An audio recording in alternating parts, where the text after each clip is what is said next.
coba memulai untuk mengadakan kajian nih di sini nih.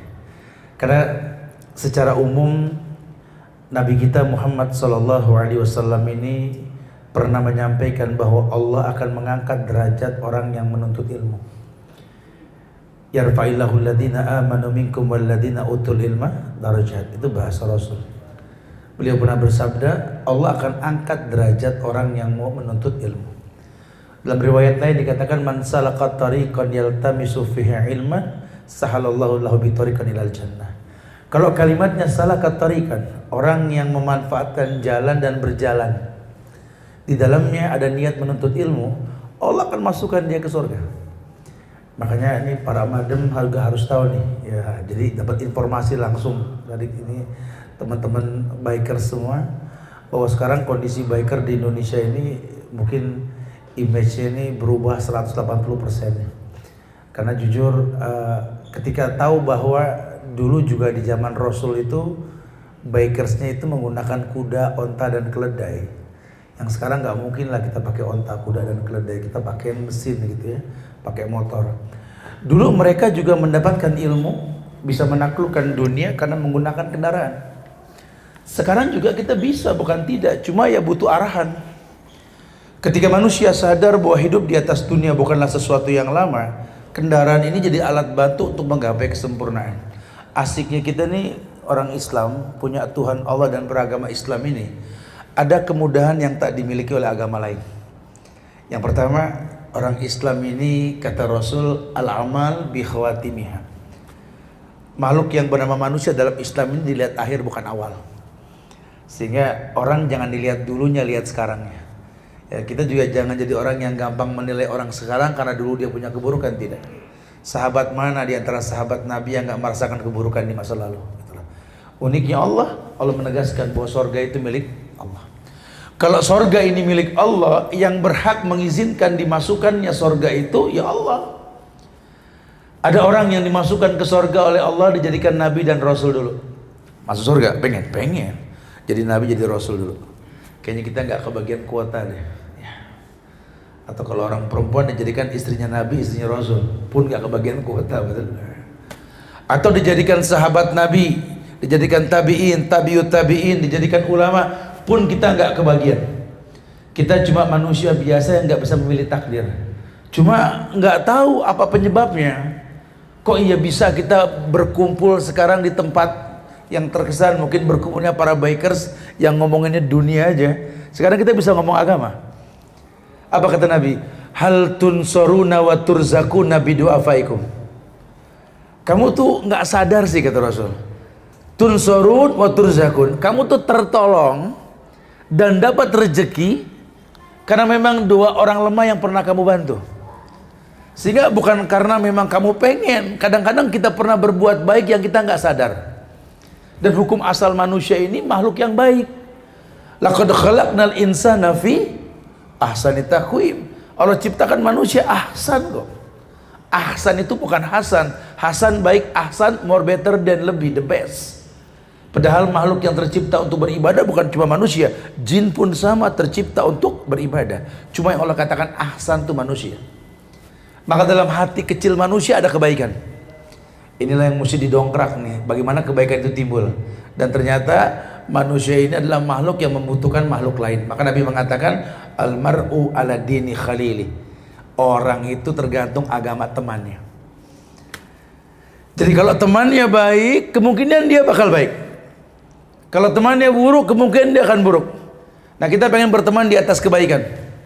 Makanya mudah-mudahan nanti kalau Allah izinkan dan kita nggak ada halangan, setiap bulan ini kita kan ke TSM ya, kajian rutin malam Rabu, malam Selasa apa ya.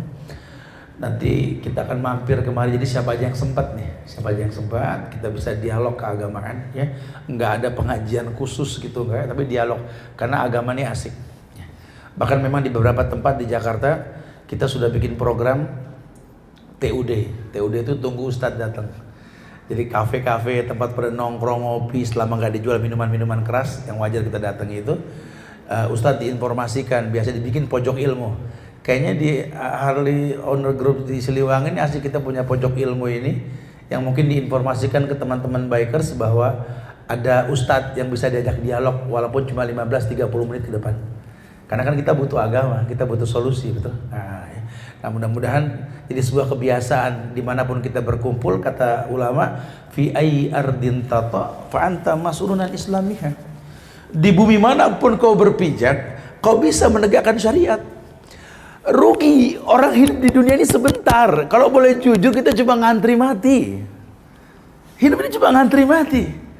Ya, cuma supaya nggak boring nunggu malaikat maut, Allah kasih mainan sama kita. Mainan motor, mainan mobil, supaya sambil gosok-gosok tangki, nyuci-nyuci, kita nggak boring nunggu malaikat gitu loh.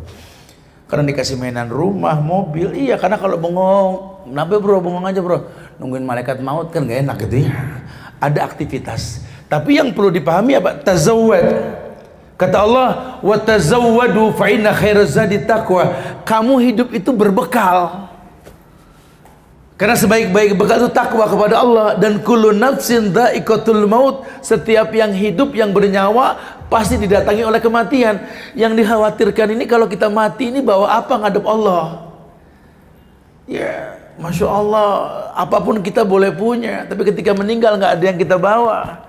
Orang yang ngoleksi motor, ngoleksi mobil, kalau dia seorang muslim, emang mayitnya bawa BPKB sama STNK? Yang tanahnya banyak, nggak ada mayit bawa sertifikat, apalagi notaris sampingnya, nggak ada. 3 lembar kain kafan buat laki-laki, 5 lembar buat wanita. Nabi mengatakan, idza mata ibnu Adam inqata amalu illa min salas. Idza mata ibnu Adam, kalau meninggal anak Adam, inqata amalu illa min salas. Putus semua hubungannya dengan dunia. Mayit diangkat dari rumahnya di atas keranda, bismillah wa ala millati rasulillah. Ini mayit keluar. Selamat tinggal rumah yang baru direnovasi. Selamat tinggal pagar besi tempat yang baru dipasang. Selamat tinggal istri yang cantik, suami yang tampan. Selamat tinggal koleksi motor dan mobil. Selamat tinggal semuanya. Masuk ke lubang kubur, selesai sudah. Itu pasti datang. Nabi mengatakan aksiru dzikra hadhimil ladza. Maka perbanyaklah mengingat zat yang menyetop kenikmatan, dan itu pasti terjadi. Nah, supaya itu terjadi nanti kita jadi orang yang memang sudah siap. Yuk kembali kepada fitrah, kita tercipta untuk apa? Wa ma khalaqtul jinna wal insa illa liya'budun. Tidaklah Allah ciptakan jin dan manusia kecuali untuk beribadah. Jadi Islam ini agama yang asik. Kita mau bergaya apa urusan kita lah, nggak ada permasalahan lah, bang, sifatnya rahmatan lil alamin kok. Saya punya ibu yang udah 70 tahun lebih ini tanya kemarin, mau kemana lagi? Mau ke Bandung mah, mau ketemu sama teman-teman di Harley Davidson Siliwangi ini. Ada sedikit tausiah, anakmu udah semen ngaji sekarang, insya Allah mah. Ini baju yang saya pakai ini jahitan tangan beliau langsung ini. 2 hari beliau jahitin, pakai coba nih. Sekali-kali batik, bacaan Harley kali masuk ke sono. Artinya dia juga paham bahwa Islam ini rahmatan lil alamin, masuk ke semua lini kehidupan. Tinggal sikap kita menerima gak Islam itu sampai. Dan ternyata memang harus menerima. Karena orang hidup di atas dunia ini singkat sekali. Ketika ayat terakhir di hayat Rasul sampai, Allah berfirman dalam surat Al-Imran ayat 3, Al-yawma akmaltu lakum dinakum wa atmamtu alaikum ni'mati wa raditu lakumul Islam madina. Ini ayat yang mengabarkan tentang kesempurnaan Islam. Allah firmankan, al-yawma, pada hari ini Muhammad, ketika haji wada, haji yang pertama dan terakhir yang kau lakukan, akmaltu lakum dinakum, kusempurnakan bagimu agama. Allah yang bilang, udah, agama ini sempurna. Wa atmamtu alaikum ni'mati, kusempurnakan nikmatku atasmu. Allah tekankan, wa raditu lakumul Islam madina, dan aku redho Islam sebagai agama. Berarti kan penjelasan bahwa kita orang Islam ini bangga dengan keislaman kita karena Allah yang merekomendasi langsung. Allah ridho dengan Islam sebagai agama. Cuma yang jadi permasalahan, Islam yang mana gitu loh. Kalau cuma mengaku Islam, semua orang bisa mengaku Islam. Akhirnya frontal, nanti Islam yang dihakimi oleh manusia. Apalagi kita tinggal di negeri yang Islamnya ini beragam. Syariat-syariat kalau nggak sesuai dengan aturan main negara nggak diterima, Tuhan pun nggak bisa kasih hukum di sini gitu loh. Ini kan bahaya sekali. Gimana bikin kita labil? Jangan labil, belajar solusinya. Aish ma syi'ta, hidup terserah kamu. Fa innaka mas'ulun bi, tapi kamu bakal ditanya nanti. Jadi jangan sampai kita nggak paham paling tidak 3 landasan pokok dalam beragama. Kalau Anda seorang muslim, yuk dasari 3 hal ini. Yang pertama, orang Islam itu harus kenal Tuhannya. Jadi yang mau pakai blue jeans, mau pakai jaket, mau sepatu kulit, jaket kulit, mau gaya apa aja silakan. Allah nggak ngelarang. Hidup ini kamu yang tahu, hidup ini asik ya kamu. Tapi tolong ada syariat, jangan dilupakan. Kamu bakal ditanya tentang gaya hidup kamu. Jangan sampai kamu lupa. Kullu mauludin yuladu alal fitrah. Setiap bayi yang lahir itu adalah Islam. Ya, setiap bayi yang lahir adalah Islam. Makanya kalau kita ambil orok anak orang kafir, kita adopsi, udah gede nggak perlu syahadat karena dia Islam. Ya. Basicnya adalah Islam. Cuma memang dia harus tahu Islam ini tidak cukup tanpa iman. Makanya tahapan Islam, iman, ihsan. Bagaimana memupuk iman? Ya dengan tahu Islam yang dia miliki. Manusia dituruh paham tentang usul salasa, 3 landasan pokok dalam beragama. Jangan sampai engkau berstatuskan muslim cuma nggak paham 3 ini. Apa? Yang pertama, disuruh paham tentang Allah. Orang boleh ngaku Islam, itu hak dia sebagai manusia mengaku Islam. Tapi tolong, Islam yang mana? Islam yang hafal nama Tuhannya. Jadi jangan sampai kita bebas bergaya cuma nggak hafal nama Tuhan kita. Hati-hati. Ya, saya sih berharap kalau ada kita bina komunikasi dengan wadah Muslim Baker Indonesia, itu salah satu syarat untuk jadi komunitas Muslim Baker Indonesia itu harus hafal nama-nama Allah. Ya, bukan buat sombong, buat petang-petang standar manusia lah. Anda hamba Allah, Anda harus kenal Allah. Jangan cuma ngaku sebagai hamba Allah. Dan itu nggak membutuhkan waktu untuk menghafalnya. Karena Allah mengatakan, walillahi asmaul husna fad'uhu biha. Allah punya nama-nama yang sempurna, minta dengan nama tersebut. Jangan sampai orang Islam berdoa ke Tuhan yang dia tidak kenal. Akhirnya nanti komplain, ya Allah Ustaz, aku udah berdoa Ustaz, tiap hari berdoa. Cuma nggak keturutan Ustaz, tetap aja. Ujian aku tuh dia bertahun-tahun. Aku sudah berdoa bukan tidak. Ini orang komplain. Makanya di Quran dibilang fa'amal insanu idza mabtalahu rabbuhu faqaddara 'alaihi rizqahu fayaqulu rabbi ahanan. Karakter orang tuh kalau minta ke Allah nggak diturutin, dia bilang Allah nggak suka sama aku. Tapi uniknya kalau dia minta sama Allah dan diturutin, dia bilang Allah memuliakan dirinya. Dia ukur baik tidaknya Allah menurut dirinya. Padahal Allah baik dalam semua lini kehidupan. Karena kita nggak kenal Allah, lihat. Orang menjadi hakim buat Tuhannya sendiri. Surat Al-Fajr ayat 15-16 itu. Karakter manusia kalau dikasih mulia sama Allah, dia bilang Robbi akraman. Karakter manusia dikasih nggak enak, dia bilang Robbi ahanan. No. Jangan, kita nggak boleh tergolong yang kayak gitu. Yuk kenali Allah dengan benar. Dari apa mengenalnya Ustaz? Rububiyah. Rububiyah itu artinya jobnya Allah. Allah yang menghidupkan, Allah yang mematikan, Allah yang kasih rezeki, Allah yang menjamin semuanya. Itu jobnya Allah. Nanti kalau kamu sudah hafal jobnya Allah, jangan letakkan jobnya Allah kepada manusia. Job Allah hanya milik Allah. Maka letakkan nama Allah sesuai dengan jobnya. Contoh, Allah yang kasih rezeki.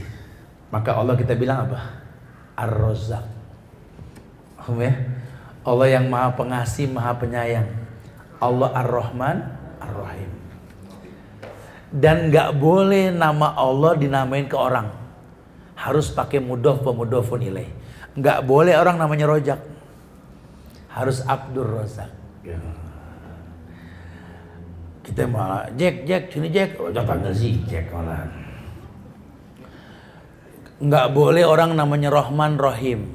Harus Abdurrahman, Abdurrahim. Ini kita Rahim kita panggil si Im. Man, wah kacau nih si Rahman, tak kenapa mobil penyok. Innalillah. Ini nama Allah nggak boleh diletakkan karena kita nggak paham, kita anggap lumrah dan biasa. Padahal di Islam nama tuh doa. Ya mau bilang apa? Sampai setua ini kita nggak paham nama Tuhan kita, susah. Hidup kan makin hari makin hampa. Saya kalau baca puisinya B.J. Habibie sedih banget. Ya Allah, hari tua beliau tuh sebelum meninggal yang beliau bikin banyak puisi itu betul. Apa sih yang beliau nggak dapatkan dari dunia ini? Semua beliau dapatkan. Kepandaian beliau miliki lagi. Karya ciptanya dahsyat. Pada hari tuanya apa kata dia? Ketika tak bisa menahan air liur dari bibir, ketika tak bisa menahan air mata dari mata ini, entah di mana anak-anak yang saya miliki. Kita ini makin hari bukan makin kuat, makin lemah. Jujur, jantung yang kita punya ini, bukan jantung yang 20 tahun yang lalu. Dulu ini si bongkok dar-der-dor samping kita. Keren petasan gitu doang. Orang tabrak aduh, ketawa geli. Sekarang pintu ketabrak angin, bobrok 2 hari deg-degan. Ini jantung kita bukan jantung 20 tahun yang lalu. Ini mata nih. Mata kita bukan mata yang 20 tahun yang lalu. Dulu kita naik motor kemana-mana dari jauh, oh si bro datang, oh dos sama temen, oh bertiga dia tuh, tegas kecil tuh orang udah ketahuan. Sekarang depan pintu, siapa itu? Makin mawas diri. Kita bukan kita yang dulu, ini makin lemah. Makin lemah. Dulu pernah kita gendong anak kita seperti ini kok. Nggak berasa makin gede, nggak bisa kita gendong, kita tuntun, betul. Lama-lama anak itu gede, kita gandeng pundaknya. Lama-lama kita mengecil, dia yang gandeng kita. Nggak berasa, anak kita makin bongsor. Ketika kita sakit, dia yang angkat kita. Ya Allah. Betapa cepat waktu, betul. Maka Nabi mengatakan umru ummati baina sittin wa sab'in. Umur umatku ini paling pendek kata Rasul. Cuma 60-70. Kita mau petang-tang, peting-ting, peteng-teng, petong-tong juga 60 dan 60. Mau berapa sih emang? Paling lebihan dikit 70. Ada yang lebih nyusahin orang udah. Sitin sampai 60, 70 udah. Ya, kita minta umur panjang juga percuma. Ya. Kita dikasih umur panjang juga bingung sendiri. Saya bilang tadi di kajian di mana? Di Trimirah ya, apa sih tadi? Itu di sana saya bilang ada orang yang minta umur panjang di pojokan masjid. Ya Allah, ya Allah, panjangkan umurku ya Allah, ya Allah, ya Allah, panjangkan umurku ya Allah. Ini orang nggak ada yang berani minta umur pendek. Kita dengar kayak gitu kan ngenes, nggak tega. Ya Allah, kasihan juga deh. Kita bantuin doa deh. Ya Allah, ini orang minta umur panjang ya Allah, kasih 200 dia ngomel. Lu kata minta umur panjang tadi 200. Mau berapa? Bukan begitu tat. No yang 80 tangga saya dituntun tat. Yang 85 didorong, 200 diseret. Betul sekali. Sebenarnya sih orang nggak butuh umur panjang. Orang nggak butuh umur panjang. Kita bicara kualitas umur loh. Terserah ada mau berapa ke umurnya. Maka saya bilang kemarin saya ngomong juga di pemerintahan nih, ini orang-orang di Indonesia kayak merasa aman korupsi nggak ketangkep nih. Padahal yang berlaku zolim di muka bumi ini pernah ada yang duluan dimusnahin sama Allah. Ada segelintir orang bilang, kayaknya hukum dunia udah nggak bisa nangkap dia, apalagi hukum Tuhan. Innalillah. Kalau hukum Tuhan kena mereka, dunia nggak bisa tangkap mereka, Tuhan bisa tangkap mereka. Dulu yang dimusnahkan sama Allah itu kaum Nabi Nuh, itu tingginya itu 60 kaki, 18 meter minimal tinggi mereka. Kaum Ad, kaum Samud, bukan lagi mendaki gunung, melok gunung dia bisa. Musnah. Apalagi koruptor Indonesia 160, 170, ya di sliding malaikat dan begini mah. Makanya manusia butuh diingatkan supaya dia tahu bahwa Allah Tabaraka wa Ta'ala, Allah Jalla wa Ala inginkan dia mengerti Islam dengan benar. Makanya digiring yuk bismillah yuk kita belajar bersama-sama, kita kenali Allah dengan rububiyahnya Allah. Tahulah. Terus pelan-pelan kita hafalkan nama-nama Allah supaya jangan mengaku hamba Allah tapi kita nggak kenal Allah. Yang kedua, kita disuruh konsisten. Dalam ayat dikatakan laqad kana lakum fi rasulillahi uswatun hasanah. Telah ada suri toladan yang terbaik pada diri Rasulullah sallallahu alaihi wasallam. Kalau kita mengaku Nabi Muhammad sebagai uswatun hasanah, sebagai contoh tauladan dalam hidup, demi Allah, demi Allah, jangan cuma mengaku umat Muhammad, karena konsekuensinya harus diperjelas. Kalau kamu mengaku umat Muhammad, tolong 4 hal diperhatikan. Yang pertama, taat dengan perintah Muhammad. Jangan sampai ngaku umat Muhammad cuma nggak nurut sama Muhammad. Yang kedua, yakni menjauhi larangan Muhammad. Ya, kalau bahasa menjauhi larangan tuh wala taqrabu zina, istilahnya gitu. Jangan kau dekati zina. Jangan ngomong zinanya, mendekatinya aja nggak boleh, apalagi melakukannya. Maka semua penyebab datang perzinahan adalah haram. Itu bahasa agama tuh. Akan disiplin diri. Gimana caranya kita supaya nggak memancing fitnah. Jangan gampang memancing syahwat dan lain-lain. Iya, semua yang Nabi larang jauhkan. Beliau yang mengatakan, "Manahaitukum an syai'in fajtanibuhu wa ma amartukum bihi fa'tu minhu mastata'tum." Kata Rasul, apapun yang kuperintahkan lakukan semampu kalian, tapi apapun yang kularang jauhkan sudah. Manahaitukum an syai'in fajtanibuhu. Kalau aku sudah melarang, kata Rasul, jangan ditawar, jauhin sudah. Jangan kayak orang yang nggak paham tulisan jangan nengok kiri, sengaja nengok kiri. Jangan, sudah larangan jangan diterabas. Nggak usah pakai ditanya. Nabi bilang jangan, udah nggak usah nanya kenapa sih, nggak usah begitu. Nabinya ngomong nih, bukan kaleng-kaleng gitu loh. Ya, lain kalau manusia ngomong kita bisa tanya kenapa. Nabi udah sabina wa ata'na wa ma kana lil mu'mini wala mu'minati idza qadallahu wa rasuluhu amran ayakun lahumul khiyaratu min amrihim. Kayak model jenggot. Ya, Rasul mengatakan waqsus sawarib wa fulliha, tipiskan kumis, panjangkan janggut. Kan Nabi yang nyuruh. Sekarang baru paham ternyata janggut ini bisa menjauhkan dari penyakit organ dalam bagian laki-laki. Baru semua nular. Padahal para biker sudah punya modal dari dulu. Ya, sebelum mereka paham sunnah sudah tahu. Perempuan juga begitu, menutup aurat dan lainnya. Artinya banyak kemudahan dalam hidup ketika kita patuh dengan Rasul sallallahu alaihi wasallam. Semua larangannya jauhkan sudah. Tasdiquhu fi ma akhbar. Yang keempat, kalau kamu mengaku Muhammad sebagai uswatun hasanah, tolong tasdiquhu fi ma akhbar. Percaya dengan yang beliau kabarkan. Walaupun mungkin mata belum melihat, telinga belum mendengar, hati belum bisa menghayalkan, tapi kalau Nabi yang ngomong sami'na, kita nggak usah nanya ketika Nabi kabarkan tentang masalah malaikat maut. Saya pengen lihat malaikat maut, nggak perlu, itu gaib. Nabi kabarkan tentang sorga, udah kita nggak akan pernah bisa ngelihat sorga. Paling amsal sorga, rumahku sorgaku, home sweet home. Cuma dapat bocoran sorga itu la yasma'una fiha lagwan wala ta'siman illa qilan salaman salaman. Sorga itu nggak kedengaran kecuali kalimat Islam, salaman salaman. Kalau kau hayalkan rumahku sorgaku, sorga nggak ada yang berantem, sorga nggak ada yang ribut, apalagi piring terbang nggak ada. Sorga nggak ada bentak-bentakan. Sorga nggak ada hujat-hujatan. Sorga di dalamnya la yasma'una fiha lagwan wala tasiman illa qilan salaman salam. Tegaknya nuansa keislaman itu sorga. Kalau sorga yang hakiki gaib. Kalau sudah gaib kata Nabi apa? Mala ainun ra'at wala udhunun sami'at wala khatar ala kulli qalbin bashar. Matamu belum melihat, telingamu belum mendengar, hatimu belum bisa menghayalkan, itu gaib. Konsekuensi yang keempat, la ya'budallah illa bima syara'a alaihi. Jangan sampai kalian beribadah tanpa ada syariat. Contoh, kalau teman-teman bikers tuh diuntungin apa bro? Kalau kita riding touring gitu ya, kita pakai sepatu boot kan. Kalau bisa kita berwudu, mandi atau berwudu pakai safety, kemudian pakai sepatu lengkap semua. Ketika kita batal nanti nggak usah buka sepatu. Namanya mashul khuf. Jadi cukup aja basuh atasnya. Nabi praktikkan kepada sahabat. Kalau kita sedang touring, sedang riding, sedang apa gitu, para bikers itu dimudahkan. Sekali dulu para pengendara kuda zaman Rasul tahu. Bahkan mereka jadikan kuda mereka itu sutroh, pembatas sholat mereka. Ya, masya Allah, kalau di luar negeri itu para bikers dahsyat. Yang Islamnya masya Allah. Karena punya kesempatan untuk menggapai pahala. Saat menanjak bertakbir, turun bertasbih. Melihat pemandangan yang indah, Rabbana ma khalaqta hadza batilan subhanaka faqina adzabannar. Banyak kesempatan menjadi ulil albab itu banyak. Nah, ini tinggal butuh arahan.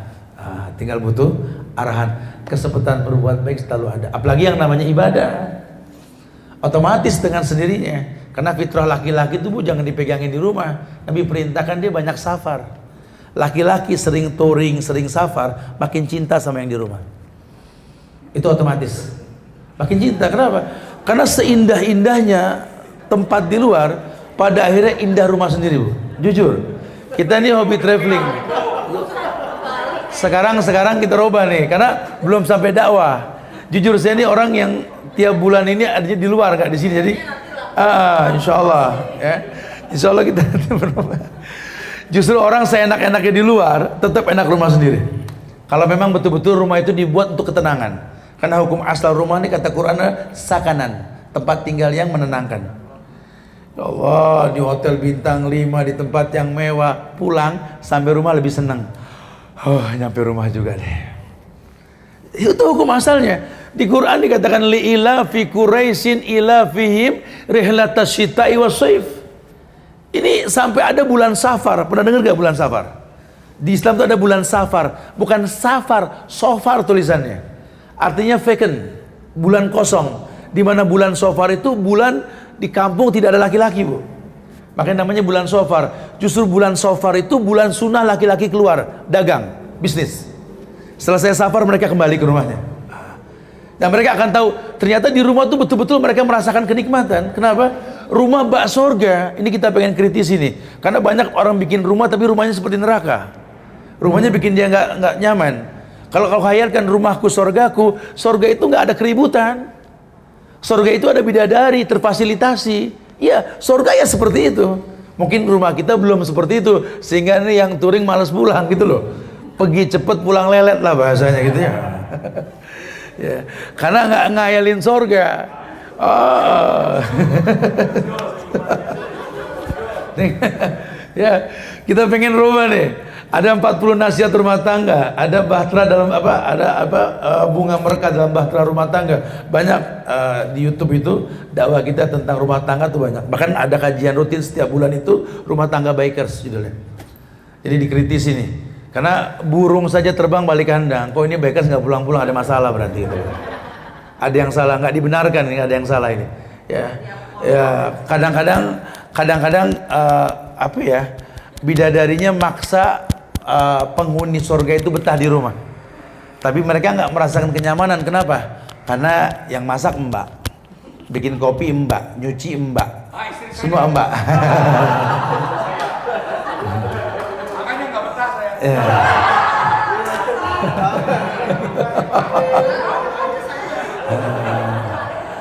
Jadi kadang-kadang susah ya.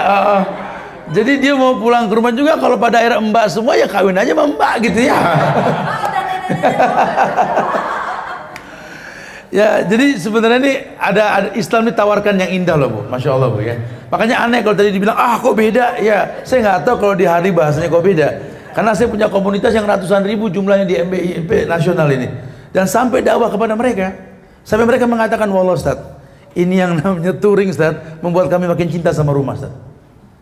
Dia merasakan sekali, seenak-enaknya di luar, enakan di rumah sendiri. Hotel bintang 5 sekalipun enakan di rumah, bisa gantung jaket di mana aja, betul. Kalau banyak paku, betul. Di luar kita di makanan memang orang rumah yang bikin. Ya Allah, wildanun mukhalladun. Ada anak-anak kecil, anak-anak kita, ya Allah, yang melihat kita tuh melihat kebaikan. Siapapun papanya, my papa is my hero. Masya Allah, my mama is my queen. Dia ngelihat, dia nggak pernah tahu siapa orang tuanya, cuma mereka malaikat-malaikat kecil. Maka kita tertarik. Nabi dulu kalau Aisyah mengatakan baiti jannati, rumahku tuh surgaku. Di rumah dia bisa beragama dengan benar. Di rumah dia bisa mengetahui betapa bersyukur sama Allah itu indah. Di rumah dia bisa sadar bahwa dia makin hari makin lemah, bukan makin kuat. Harusnya seperti itu. Cuma kan butuh pembinaan, nggak bisa langsung ya. Makanya ditawarkan untuk mengenal Allah, mengenal Rasul, bahkan mengenal Islam itu sendiri. Supaya kamu tahu kalau Islam ini sifatnya rahmatan lil alamin, Islam menyentuh semua lini kehidupan.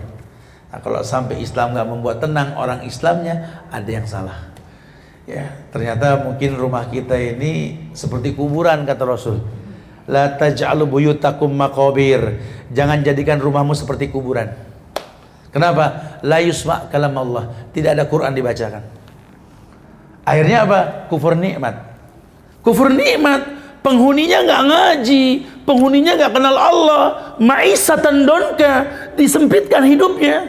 Rumah besar semua serba ada, tapi kayak orang bingung. Mobil, motor, rumah gede, supir tinggal nyuruh, tapi tiap hari ambil napas. Kemana ya? Ya Allah, kemana? Mobil ada, motor ada, sehat kemana? Bininya kayak orang keder, tiap buka kulkas telok pinggang, semua ada di situ. Masak apa ya? Astagfirullahaladzim. Nggak lihat bawang bakar, nggak lihat cumi ikan pada salah bantal kedinginan disenggol kagak. Ini cabai pada kering dimasak juga enggak. Innalillah. Lihat. Banyak yang akhirnya ma'isatan don hidupnya sempit. Yang diuntungkan siapa? Mbak dan suaminya. Nggak usah ngontrak, punya rumah, penghuninya kagak ada. Kok bisa tadi? Iya, karena Islam tidak masuk. Nah, kita nggak pengen seperti itu. Kita pengen kembali pada fitrah Allah terciptakan kita untuk beribadah. Makanya berharap sih mudah-mudahan nanti perlahan lah, kita nggak bicara jumlah bilangan yang datang, tapi kita tawarkan. Ada tahapan-tahapan dalam pembahasan kita nanti insya Allah. Ada buku kajian pendek nanti insya Allah namanya hal-hal yang diwajib diketahui setiap muslim. Jadi ketemu kita sebulan sekali nanti, ada pelajaran yang terus berjenjang. Nah, ya. Siapa aja yang mampu hadir, semoga nanti bisa maslahat buat kita. Atau selesai dari sini kita kan ke TSM nih, kita lihat minimal 4.000 orang itu yang hadir paling nggak di situ. Ini ketertarikan generasi muda untuk itu. Mungkin yang sudah punya anak remaja bawa, biar mereka tahu bahwa Islam itu asik, Islam itu nggak membosankan, dan Islam itu memang kita butuhkan. Ya, musta'an subhanallah. 3 basic yang perlu dipahami: kenali Allah, kenali Nabi Muhammad, kenali Islam itu sendiri. Ya, yuk kita berdialog, nggak panjang bahasan dulu. Mungkin ada yang mau ditanyakan seputar agama dan kaitan agama dengan bikers atau keluh kesah yang mau disampaikan, silakan. Allah musta'an. Assalamualaikum warahmatullahi wabarakatuh.